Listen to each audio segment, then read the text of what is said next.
Welcome in, everyone. HogvilleNET YouTube live post-game analysis. The analysis is pretty easy today. South Carolina was the better team from start to finish. This was another one of those SEC games where Arkansas never had a lead, and in fact was just soundly and roundly beaten inside and out, both ends of the court today.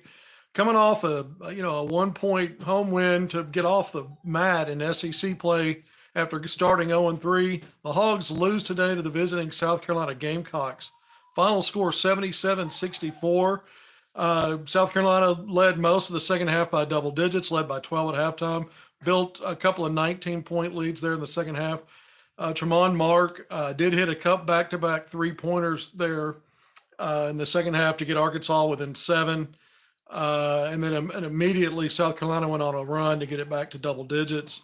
And that's where it stayed for the rest of the game. Again, Arkansas loses by 13. Now, when you look at Arkansas, now 1-2, 1-5 in the 1-4, excuse me, in the SEC. So on pace to match last season's 1-5 start in league play. But Arkansas 1-2 in Bud Walton Arena in conference games. And when you look at the 32-point loss to Auburn in the opener on January 6th, combined with today's result, these two losses at home in league play have been by a combined 45 points. That's not a good look. We've seen Arkansas already go on the road and, hasn't won on the road yet. Lost back-to-back games by double digits, by 10 at Georgia, and then by 22 at Florida. Arkansas's back on the road against an Ole Miss team that's technically currently ranked 22nd. Ole Miss lost midweek game to LSU. On the road today against Auburn. Probably not going to be an Ole Miss team that's ranked, but it won't matter. It's a better team than Arkansas when you look at it record-wise and what its resume already shows. Arkansas was ranked 107th in the NCAA net rankings coming today. 90th in Ken Palm's defensive efficiency. We know both of those marks are going to slide now. Arkansas is going to continue to free fall in net.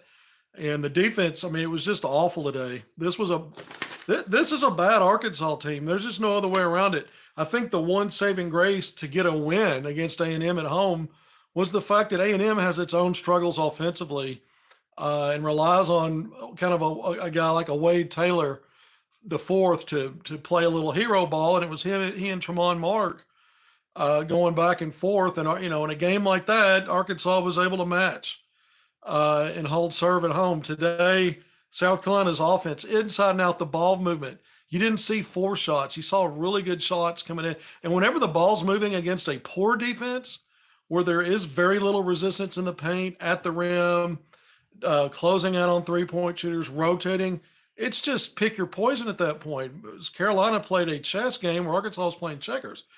Or you could compare it to, a 17-year-old kind of pushing around a 10-year-old. And the 10-year-old's just swinging its arms, and the 17-year-old's got his arm extended to the forehead of the 10-year-old and just kind of letting him take a few soft swings and laughing about it. That's how bad this looked. It looked like South Carolina was just toying with Arkansas. Teed the Razorbacks up defensively all day long. Had Arkansas really just struggling on both ends of the court. And I thought, when you look at it, Meechie Johnson, over 17 points a game. He and Tremont Mark come in as, 2 of the top scorers in the SEC. Wasn't Meechie's night. Arkansas did a good job identifying him early, but he did not play a selfish game. In fact, his 8 points only took 7 shot attempts. He moved the ball. He wasn't looking to go prove a point to get a ton of shots up and get his. Here's a guy that played team basketball, and was other guys that stepped up. B.J. Mack, this is a guy that transferred in. He's in the SEC now. Arkansas had recruited him in the past with 2 different staffs, but he was kind of a stat sheet stuffer wherever he's been. He's a versatile 6'7" forward. But today you saw him beat Arkansas inside and out from behind the three-point line in the first half, where there was no rotation. It's not even slow rotation. Let's call it none. Wide open threes. He's knocking those down. He's a good three-point shooter, but 18 points to lead the way, 9 rebounds, 3 assists. And in the second half, he was doing work inside and around the basket. And so, again, it was South Carolina was picking and choosing how they wanted to take Arkansas apart. You had the trio of Davis, the freshman inside, Murray Boyles, and Cooper. Those 3 each scored in double figures and combined for 35 points, 12 rebounds, and 7 assists. I thought the front liners that are kind of not necessarily afterthought guys, but just not big and necessarily big in the rotation. When you looked at Gray, the 7-footer, and then Clark, who was very active on the offensive glass, but those guys combined for 7 points and 8 rebounds. It was just a clinic. This was a clinic because when we look at the hustle stats, this is usually where Arkansas just gets destroyed across the board. And if you watch the game, the eye test tells you sometimes how stats can be misleading. And I'm going to go through some of that, but it was really all about one offense being very efficient against a bad defense and another offense being impatient. And we've seen it all year, guys playing one-on-one when in lieu of ball movement, playing 1-on-5 effectively. So you had a bad offense against a good defense on the other end. But South Carolina, 28 of 54 from the field, 51.9%, 9 of 18, so made half of their three-pointers, big shooting from behind the arc. 12 of 17 at the foul line. Most of that damage was done in the first half when the Gamecocks built that 12-point lead. They were 12 of 17 for the game, 70.6%, 10 of 13 at halftime. So Arkansas, in some ways, did a better job in some areas in the second half, but never really threatened outside of those back-to-back threes by Mark to get within 7 because the lead went right back to 12 on a 5-0 spurt, and then it was 15. Carolina just continued to maintain that double-digit lead till the end, and the final margin being 13 points. But I mentioned the shooting for South Carolina. Arkansas, conversely, 23 of 62. Very rarely do we see this Arkansas team get more shots than its opponents. I'm going to go through some of the stats and help explain it. But only 23 makes at 62 attempts, 37.1%, yet another awful shooting night when you look at percentages for Arkansas. It's been like that throughout SEC play, the lone exception being the first half against A&M, but the second half was so bad that Arkansas shooting percentage came down in the 30s. So another one of those, this was bad in both halves. 5 of 18 from 3, 27.8%. Same amount of attempts from behind the arc as South Carolina, but 4 fewer makes, almost doubled up by South Carolina. And Arkansas was 13 of 16 at the foul line, 81.3%. More efficient, 1 fewer free throw attempt than the opponent, 1 more make. You won that department by only 1. And Arkansas is a team that's one of the leaders in the NCAA in Division I in getting to the line in high volume, in the high 20s. So credit South Carolina for keeping Arkansas to only 16 free throw attempts. South Carolina's defense was really, really good. Arkansas's was really, really bad. And then on offense, South Carolina really attacked in a smart ball movement kind of way, inside out, side to side. You saw skip passes, and Arkansas defenders just lost. On-ball defenders lost or getting beat. Help rotations not even there. Slow or not even there. And then too many in the first half, too many loose balls that South Carolina was able to corral and finish on. But when we look at some of this stuff, now South Carolina dominated the glass, no shock there, 39-27. Carolina was doubling Arkansas at halftime in offensive rebounds, 6-3. The Hogs did a little better there, much better in the second half. Both teams finished with 8 offensive rebounds. Second chance points, this will blow your mind. Arkansas was 14-5 advantage, +9. You rarely see that for the Hogs. It didn't matter in a game where the other team shot so well. They didn't need a lot of second chance opportunities. They were making their shots. So it wasn't a need in this game. There just wasn't enough. 14-9 sounds like a good cushion. Turnovers, Arkansas wins this 10-5. 10-5. Points off turnovers, only 8-4. So you double them up in turnovers, you double them up in points off turnovers, but a 4-point cushion there, a 9-point cushion in second chance points, 13 points combined in that plus department for Arkansas in hustle areas. It usually loses or gets clobbered in. So I guess you could call that a positive. The problem is your defense really didn't get enough stops in this game. It just gave up too many easy shots, too many open shots, and then fouled at the same pace the other team did. So it's almost break even at the free throw line. So even though some of these hustle stats finally favored Arkansas, it was almost kind of meaningless. We're not talking about a game where one team just got hot or got lucky, and this team took no 4 shots. Everything came easy. And it was like that throughout the game. Again, Arkansas never led in this game. Fell behind early and never had a lead. I mean, Arkansas was down out of the gates and was fortunate. I mean, really, once South Carolina built a double-digit lead getting through the first half, it pretty much stayed there throughout the game. Again, Mark with back-to-back threes. And here was a guy that was hunting his shot. You talked about Meechie Johnson. I mentioned him in his 8 points. I went through the stats for South Carolina. Meechie wasn't hunting shots today. He was playing team ball. Tremont Mark, Arkansas's offense too much, is give it to Tremont Mark and let him ISO and go to work.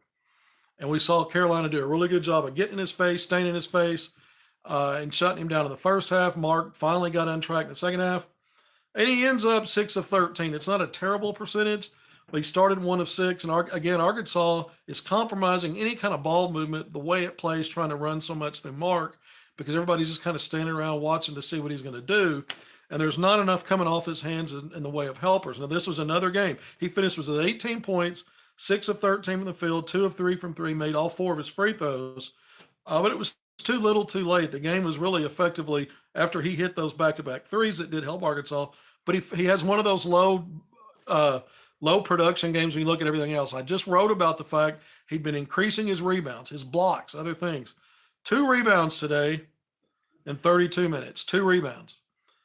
Kind of a reflection of what he did in Arkansas's first 9 games, when he was really, if he wasn't scoring, he wasn't helping you at all. 2 rebounds, 1 assist, as much the ball's in his hands, 1 assist, 1 steal. I went through all the stats. When you look at it from a team standpoint, even though Arkansas won some of those hustle plays, I mentioned plus 12 for South Carolina rebounding. Carolina was also plus 6 points in the paint, 38-32. In assists, this tells everything. 20 assists for South Carolina on 28 made field goals. 71% of those shots, those made baskets, were assisted on. Arkansas, 9 assists on 23 made field goals. You need to be at least 50% on your assist to, you want half of your baskets at minimum to be assisted on, to feel like that you've got some level of ball movement that you're okay with. Arkansas, once again, it's another game where Arkansas fails to do that. But I went through Mark's numbers. L. Ellis was back in the starting lineup. Devo Davis obviously has started. J.D. Davenport. So those guys, Ellis 9 points, Devo 8, J.D. 8. You only had, once again, just like the Georgia game when you went on the road, only 1 double-digit scored in Tremont Mark. Nobody else got there. 9, 8, and 8 between Ellis, Devo, and J.D. And they were combined 8 of 28 shooting from the field. And so it helps explain a lot of 4 shots. Again, playing similar to Tremont Mark, just trying to take guys off the dribble, taking some tough shots, and shots weren't falling. Davenport, again, he's one of those guys that, he led Arkansas with 7 points in the first half, finished with 8. So he's a guy that gets a few points and clusters for you, but he's yet to have 2 halves back-to-back in a game where he's producing and really giving Arkansas, more than just a little spurt here and there. That's a problem. Ellis, 2 rebounds and 2 assists, 1 turnover, 23 minutes. Devo had his 8 points, 3 rebounds, 1 assist, 1 steal, 0 turnovers, and 35 minutes. I thought Trevor Brazile was awful today. 3 points. He's just not aggressive offensively. He did have 6 rebounds and a block and a steal in 25 minutes, but a box score minus 16. His box was actually worse than the final margin. I thought it looked like that when he played. His defense is just almost non-existent. He just gets blown through, whether it's on the perimeter, leaving too much space, not closing fast enough, giving too much leeway around the basket, giving up easy drives, out of position. Just another poor performance from Trevor Brazile. Mekhi Mitchell and Jalen Graham played a combined 11 minutes, 7 points and 1 rebound in 11 minutes. And these guys also, were just breakdowns defensively. Look, this is an Arkansas team that is, I can't envision right now a turnaround to the tune of what Arkansas has done in previous years. All the sports business, bad for business. Yeah. Is it time to say stick a fork in them? It's done. They're done. Whew, man, it's technically it's too soon to say that. Technically, the Hogs started 1-5 last year and got to the NCAA tournament, but that team had a much better non-conference resume. This team is, if it's not done, stick a fork in it, man. It's real close to it, and you've got back-to-back games now.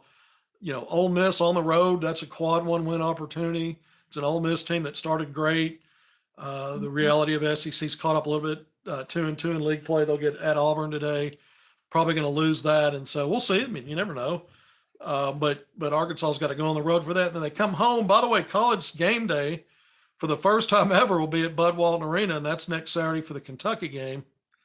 man, I'm not sure why. I mean, I understand why I guess they picked that game. Kentucky's ranked top 10. They haven't been to Fayetteville, but this is an awful Arkansas team, and what a waste. Unless Arkansas might, it should be a packed house, and the Hogs can probably, Arkansas's conjured up energy to beat a team like Duke, and even A&M recently, for what that's worth, an A&M team that just before that had just beaten Kentucky on its home court.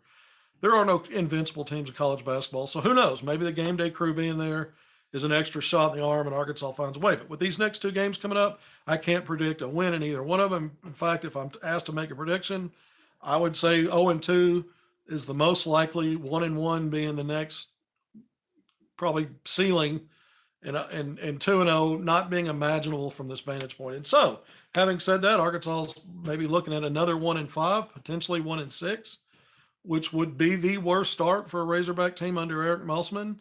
And this is looking more and more. I mean, I hate to say it, but how inept this team is defensively. That's where all of Eric Musselman's teams got things turned around. And I don't see a pathway for this team making that kind of leap on the defensive side of the ball to start turning its season around. I just don't see it. This is an awful team. And you look, I went through some of the stats and what guys did, and I mentioned the combined shooting from Davenport, Ellis, and Devo. And then you saw Battle didn't play the previous game, got off the bench, hit a three. I think he shot 1 of 3. He did hit a 3. Keon Minifield had a little runner on the right side of the lane, and then took a really bad 3-point shot that didn't draw iron, had some bad defensive plays, as did Battle. We saw Blocker play sparingly. We saw Pinion play at the very end and got a bucket at the closing seconds to whittle the margin down from 15 to 13 for the final margin. 77-64 was the final score. Arkansas loses at home. South Carolina, the Hogs had won 3 straight in the series, including 2 on the road at South Carolina. Last year's game went down to the wire, and Arkansas was lucky to pull that one out. Michi Johnson went off that day. Today, he played a really good floor game, I thought. 7 rebounds and 2 assists to go with his 8 points. He didn't take a ton of shots. It was just to me, it was a clinic that South Carolina put on in this game. I mean, I've talked about the blowout margins Arkansas's lost at home. The 32-point margin against Auburn. Arkansas scored 51 points in that game. Arkansas scored only 66 points on the road against Georgia. Arkansas only scored 68 points on the road against Florida. Arkansas did manage to score 78 at home in the win over A&M, but back below 70 today when you look at this 77-64. And so what that tells you is Arkansas, obviously, as bad as the defense is, the offense is stinking it up too. They cannot score. Arkansas is really struggling to score the ball. The one name I didn't mention for the Hogs today, Chandler Lawson. I think I think he ended up with 6 rebounds and a block. Maybe, I don't know, he might have scored a couple of buckets. I forgot how many points he had. I meant to write his stats down and didn't do it. But I think he did have 6 or 7 rebounds. But even Lawson, to me, this was just a game all around where everybody for South Carolina feasted. I'm going to get to some of these comments in a second. So I'm going to fade off pretty fast. And one thing I want to say about Eric Musselman, he has been the engineer, the pioneer, the architect, the mechanic who gets under the hood of the Must Bus when Arkansas struggles in league play and then figures things out. But I got to say this. I think he's as accountable as anybody. I'm not going to just point fingers at players, which we've gone through stats today and done some of that. But it starts at the top. He recruited this group. He had them for June and July. And he still does not have a rotation that he can rely on. This was another game where everybody pretty much saw the floor. I think everybody did. Did Bayfall get in? Maybe Bayfall did. I know Najee Harris got in.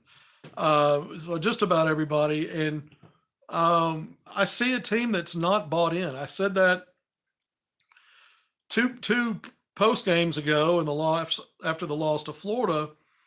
And I thought, maybe there was a corner being turned at least a little bit with the buy-in against A&M.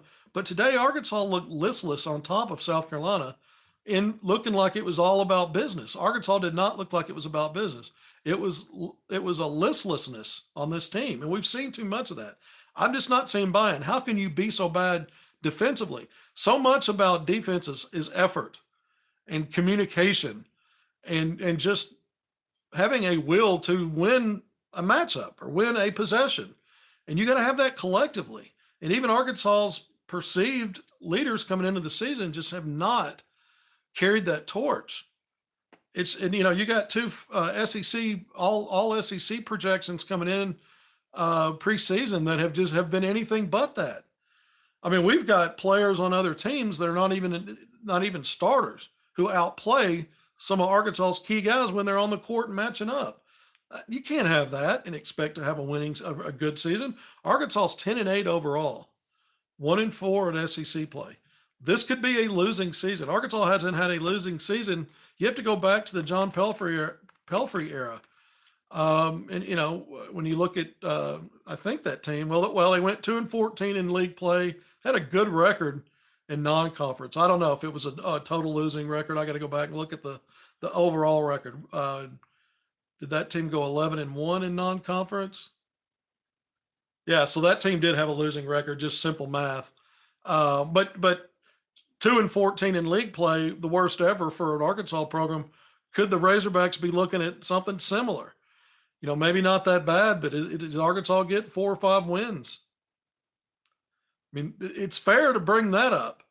As fair as it is to point out that Musselman's been able to get his teams turned around, and you can't completely say stick a fork in them, they're done. You can't totally say that right now, but it's also feasible, viable, perhaps likely that this team not only finishes below 500 for a second consecutive season in SEC play, but it may be ugly. This may be a team that doesn't even win 1 out of every 3 SEC games. And if it does win 1 out of every 3, that still translates to 6-12. That's unacceptable.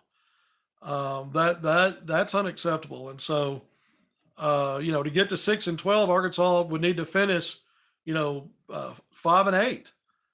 You got to track better for the rest of these last 13 games than you have through 5, just to do that. The last post game I was talking about what it would take. Anytime you win, and Arkansas's track record under Musselman of getting things turned around, you do start dreaming a little bit. What's the record going to need to be all the way through? Do you need to be, win 10 out of your next 15 to get on the bubble, or maybe have an at-large resume or close to it going into the SEC tournament? Now we're back to talking about how bad can this be? How ugly is it going to get? I mean, the Arkansas's lost, this is 3 games at home now this season when you go back and look at the Greensboro game, but double-digit losses in every SEC defeat now, and only 1 win, and Arkansas was up 20 in that game, and it was a first-half lead, led by, 14 at halftime, and Arkansas holds on for a 1-point win and could have lost that game, was trailing in the final 7 seconds. But double-digit losses in all SEC games. This is not a good Arkansas team. Eric Musselman knows that. Haven't been able to, obviously, I come on and do this after I get a first draft of a post-game story, which is available at HogvilleNET. And so I've got to add quotes and more details from the game. It won't be a lot of details because there wasn't a lot of back and forth. This was a game that South Carolina dominated. But I'm interested to see another one of these Musselman post-game press conferences. Obviously, I was not at Bud Walton Arena today. I should be back for next Saturday for Arkansas, Kentucky, doing the post game here from the Man Cave in the 501. Thank you for joining me on HogvilleNet YouTube live post game. We're not very peppy. We're not very peppy. It's hard to have a pep in your step when it's continuous. These games, it's just a constant free fall as far as I'm concerned. This is a face plant. These aren't exciting games. The A&M game was an exception. These are not exciting games. And, where does Arkansas go from here? I mean, is this one of those things now, if you're Eric Musselman, do you start consider playing, putting a guy like Leighton Blocker, maybe more Keon Minifield, and try to build through those guys for the future, play more of them, give both of those guys more minutes. I don't think, if you have a philosophy which hasn't proven to work to this point, and now you're well more than, you're 18 games in, only 13 more to go before postseason. What principles are you going to stick to? I understand the idea that you are who you are. You have certain principles in your system, how you go about things, and you keep working that. Okay, I can understand some of that.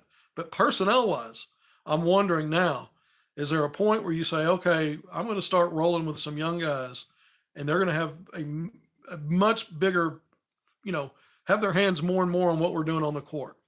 Do you do that and start looking ahead? I don't know the answer to that. I think Layden Blocker's the toughest player on the team. He's obviously a freshman and not a perfect player. I think Keon Minifield Jr. showed some flashes, obviously, at a 32-point game in non-conference play when he was finally ruled eligible after 10 games, has been kind of persona non grata in SEC play. You know, Caleb Battle's a guy that, you know, he's a volume shot taker, doesn't do much else. He had some games where he'd rebound 4 or 5 rebounds here and there. He's been in a slump, hasn't gotten a lot of playing time, hasn't been able to produce. You know, he was one of Arkansas's 2 double-digit scorers by average coming to the game, and he's not far from Arkansas only having Tremont Mark. It's not too far away from that becoming a reality where he's the only one. And that's what it looks like in most of these games. Arkansas is living and dying by his 1-on-5 offense. And I like Tremont Mark. He's a good player, but you're not going to win basketball games in this league if that's your offense. And we're seeing Arkansas, no matter how much he scores, failing to even reach 70 points, you know, in games. That's a losing formula. That's not a winning formula. Some say 11, but would be 8-10 record last year work. I mean, man, I don't even see a point in speculating Arkansas getting to 8 wins. I mean, I guess it could happen. What do you got to do to get to 8 wins? You'd have to have a winning record the rest of the way in league play, 7-6. I guess that's feasible. You know, and then you're 8-10, like last year. I think the big problem with that is I don't know how many quad 1 wins you get in that. It depends on that. You're going to have some opportunities. Ole Miss on the road right now is a quad 1 because it's top 75 on road wins. If you could win at Ole Miss because they're ranked 62nd, you just got to hope Ole Miss finds a way to have a good enough year and not collapse in league play. If you did win on the road, for that to hold up as a quad 1 win, you need to beat Kentucky at home. You need to beat Tennessee at home on, Valentine's Day, February 14th. Arkansas hosts the Volunteers at Bud Walton. The rest of the home games are teams like LSU, Missouri, Georgia. I mean, Vanderbilt. You're not going to have a lot of big quad opportunities there. That means you're going to have to get some quads on the road. Quad 1s, I mentioned Ole Miss. Alabama would be one. You go back on the road for Kentucky. I don't see a path because Arkansas's non-conference was awful. There just wasn't enough, you know, there was not enough accomplished there. The win over Duke at home is not enough. That's not enough. It was a quad 1. It's Arkansas's only. They're 1-5 in quad 1. The loss to Greensboro was a nightmare. It's a quad 3 loss. And you just missed out. I mean, Stanford's right around where Arkansas is ranked in net right now. Right, I think a rung above 106. If Stanford can get back inside the top 100, that's a quad 2 win. The A&M win was a quad 2 win. You got to still play at A&M. I don't see a path. If Arkansas gets to 8-10, let's say they can do that. That's not good. You're going to have to you're likely going to have to run the table in the SEC tournament to get in the NCAA tournament. You know, maybe depending upon how many quad 1s you added to get to 8-10, you know, because at that point your record's not very good, 17-14. That'd be Arkansas's overall record with a not very good net, I'm sure.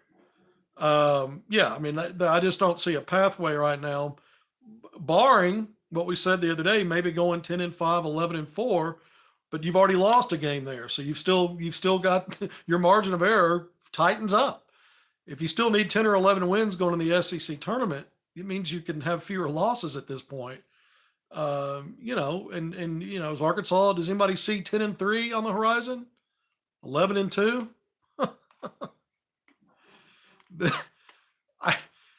How inept is this team defensively and how bad is it offensively? I mean, it's like, and even winning some of these hustle play battles today, it just didn't matter. Those were meaningless stats. Most of them were bolstered in the second half where Arkansas really couldn't get over the hump. I mean, again, I'll give them credit for getting it to 7, down to 7. Is there really anything to credit there? Because it jumped right back to double digits. It went right back to 12. 5 points later, blink of an eye, boom, double-digit deficit. And it stayed that way.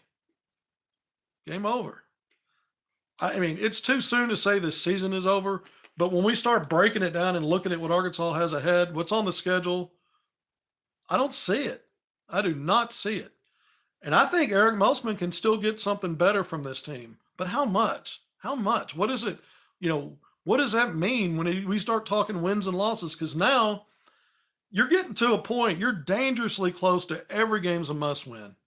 I mean, you're probably one, maybe two games away from every game is a must win. So one or two more losses after this one, and you got to win out. That's not going to happen. Can Arkansas split these next two games? Sure.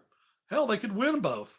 I don't believe that. I think the most likely is I'd say right now the most likely result would be 0-2, with 1-1 being the next likely, and 2-0 being, somebody wake me up and make me apologize for dreaming that Arkansas is going to go 2-0 in the next two games.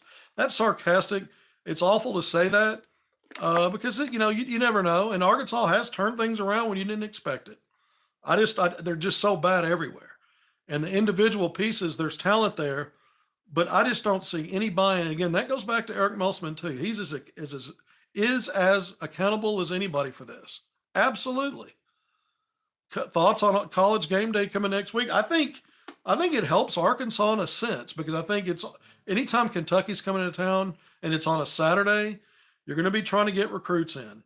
You're going to be trying to pack the house. Arkansas fans respond to these things, and now you've got game day there. That makes it a big deal. There'll be energy in the building. In this Arkansas team, I'm not even, I'm not going to bring up the exhibition result anymore. We're just way past that. But Duke, again, Arkansas got up for A&M, almost let go of that one, but jumped all over that team. Was up 30-10. So who knows? I mean, who knows if Arkansas? I mean, to me, game day helps you if you need motivation, if you need more motivation, if you need your players to, maybe be a little bit more serious. I mean, it's a 5 o'clock start. South Carolina comes into your house and just thumps you around. I mean, it's a good team, but how good is it? It's comparable to me to Georgia, who also led Arkansas.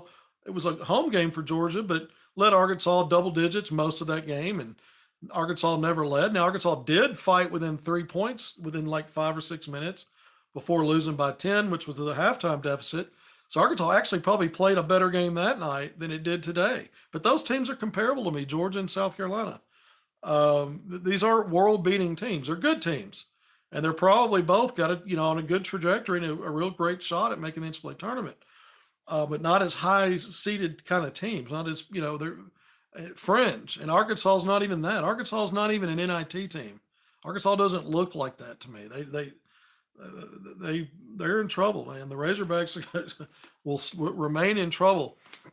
Nothing's impossible. It's not impossible to turn things around. But again, the margin for error is going to get to must win in about 2 games. If Arkansas drops these next 2 games, it's must win the rest of the way. Or whatever the results are, you got a must win through the SEC tournament to get the automatic bid. You can look at it that way.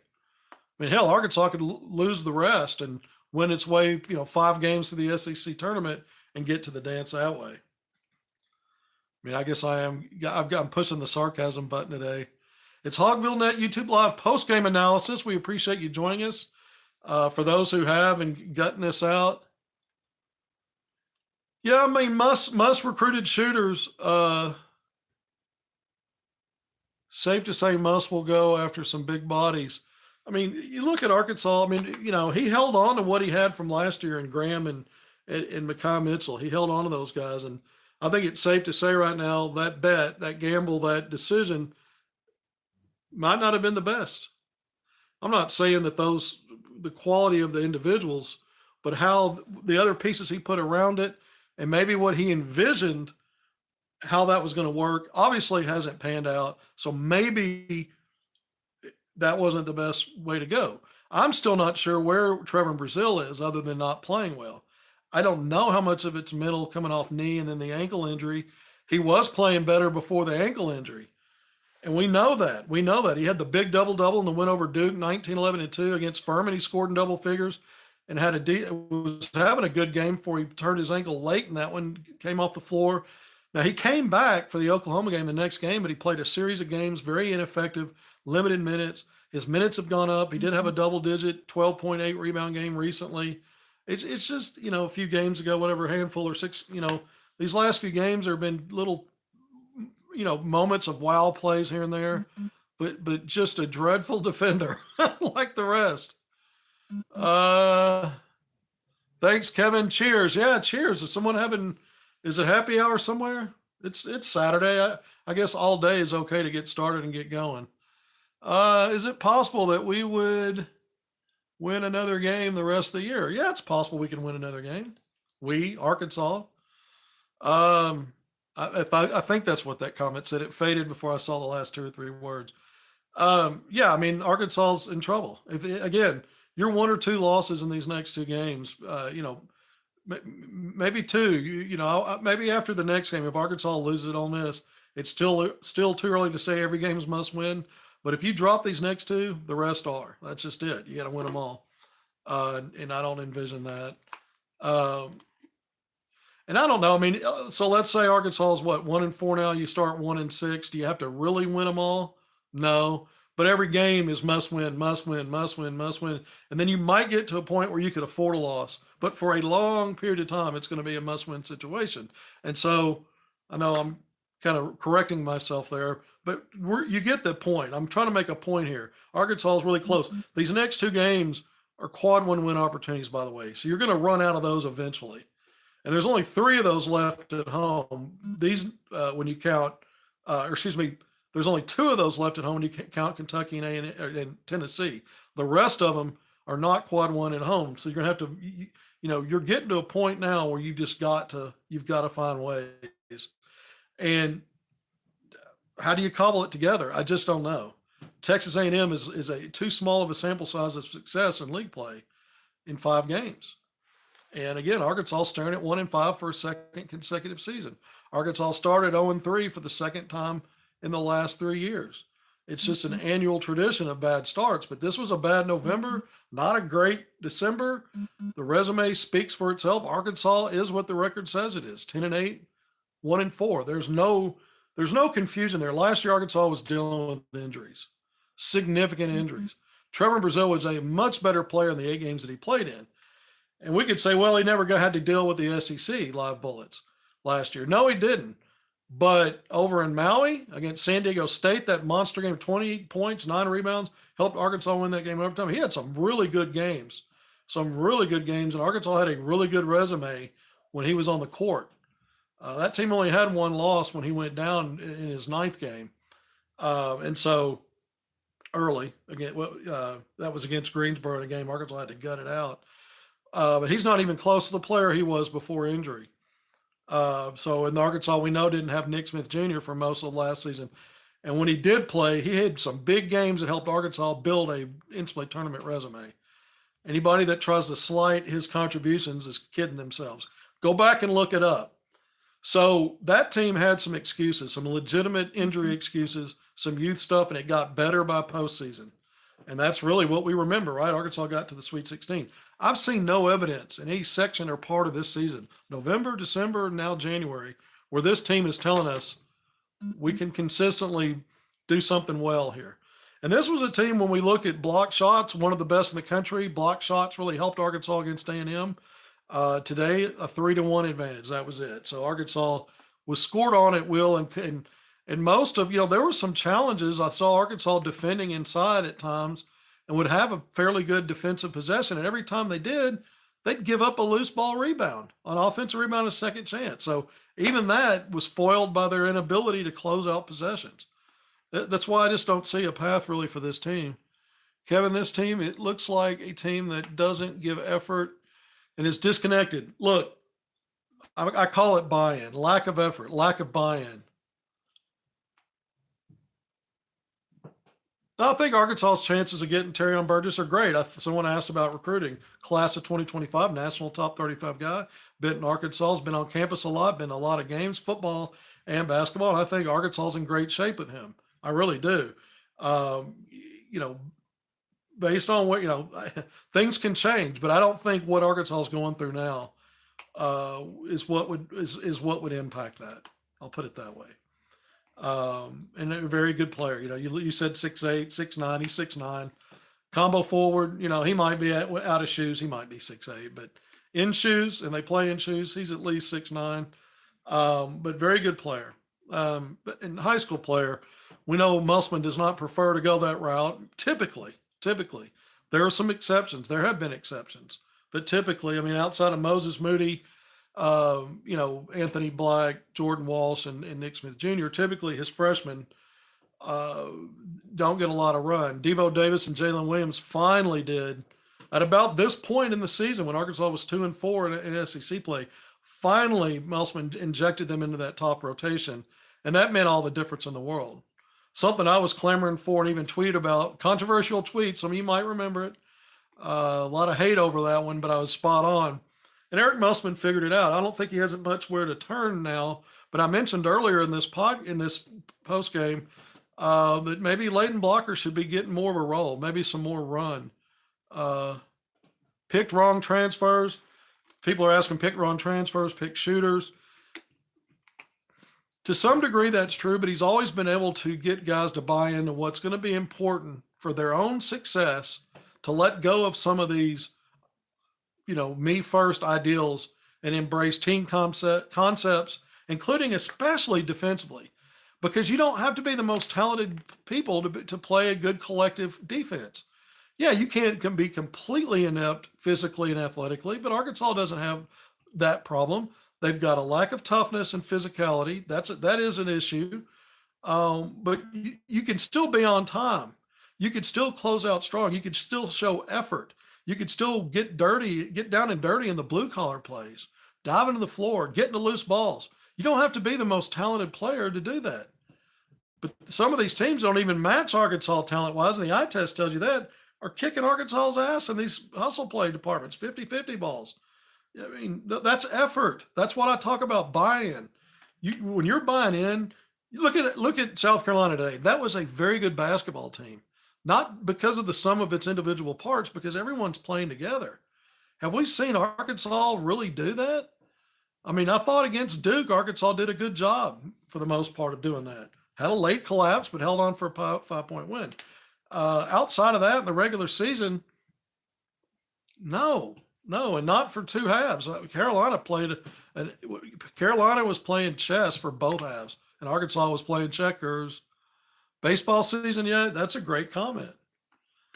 They do play baseball on the ice up here, don't they? Up in Fayetteville, they get it going. They'll get it going soon. I could cheer for that. You're crazy if you don't pound the ball inside against this team. Lane is wide open. That's it. And you saw Carolina take what was given. The ball was hot. 3-point shooting. You didn't see forced 3-point shots, man. I think maybe Michi took a couple of deep ones. His 2 threes that he made, he was 2 for 2 from 3, by the way. 2 deep ones, and he just pulled up. And he didn't have any tight defense on him. The rest of them came off ball movement, and they did a great job of just getting easy layups, just working Arkansas's defense. Because the deeper you get on Arkansas, even if Arkansas walls off the first attempt, you see these players just drop stepping or pivoting to an easier look. And Arkansas they can't seem to maintain defensive integrity. Even if their initial defense is okay, they can't maintain the integrity. And that's mental fragileness. It's also coaching, man. I'm telling you, there's lack of buy-in. And the coaching staff, Eric Musselman's talked so much about how great the practices are. And this is how it translates to the court. That is a problem top down. That is a problem that starts at the top and goes all the way down. When your coaching staff is praising the work ethic and the practices, and this is what it looks like on the court, then the coaching's not conveying the message right. It's not happening. And what they're seeing is fooling them then. And that's the last thing you need, is for your coaching staff to be fooled. Because these other coaching staffs are not. They're going right at Arkansas and they're just picking and choosing. I mean, it's Swiss cheese defense. That's easy pickings. Yeah. 45 minutes in, Arkansas loses today at home. 77-64, South Carolina Gamecocks. A good team now, 15-3, 3-2 in SEC play. This was a clinic, and Arkansas. It was a clinic. You look at the shooting percentages for both teams, and the gaps are so wide. The disparities are so great. Davenport said we're not giving effort and those things associated with that. Do I see anybody transferring after the season? Absolutely. It happens every year. Usually by Musselman's choice. I don't, don't get it twisted. When players leave Arkansas, they're helped along. And this might be the first season where we see, well, I guess a counter argument can be who's anybody that you absolutely would want to cling to that might come back. And I don't know the answer to that. So there may be a lot of mutual bye-byes. But yeah, I think we're going to see. You've got guys that are out of eligibility, and you've got guys. I'll throw out Devo Davis for example. I could be wrong about this, but I think he'll do more than test the waters. I mean, he'll test the pro waters again. But I think even if he decides to come back to college, I wouldn't be shocked. I'm not trying to say that I have an idea about what he's going to do, but I wouldn't be shocked if he doesn't look for another opportunity one way or another, whether that's pro or something else. Not saying I have some insight on Devo's camp, and maybe that's, that's definitely a speculative thing.